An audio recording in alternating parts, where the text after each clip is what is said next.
Hello everybody and welcome back to my channel. Got a really cool video for you guys today where we delve into the world of Star Wars, particularly one of my favorite characters, Darth Maul. For those fans who may already know this will all be old news, but to those of you who don't, this is an awesome little piece of Star Wars knowledge. Darth Maul is certainly an icon with his red double-bladed lightsaber, tattooed markings, horns, and mysterious nature. It's no surprise that when most people think of the Star Wars prequels, they think Maul. You have been well trained, my young apprentice.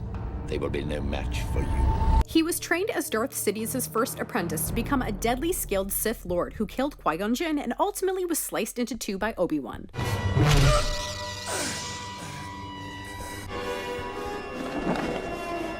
Not to mention, he changed the pace of lightsaber battles.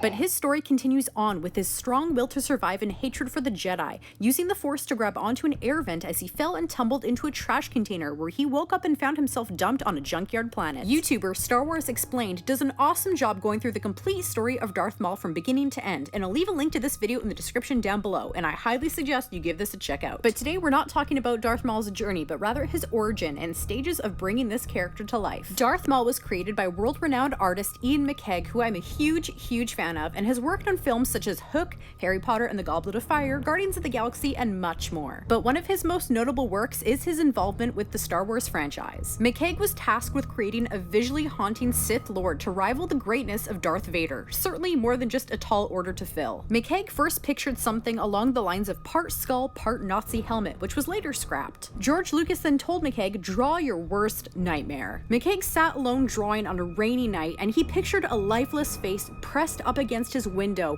with silver teeth and rain streaming down his face. I put it inside a folder and waited for the next meeting, and then I slipped it across to George Lucas.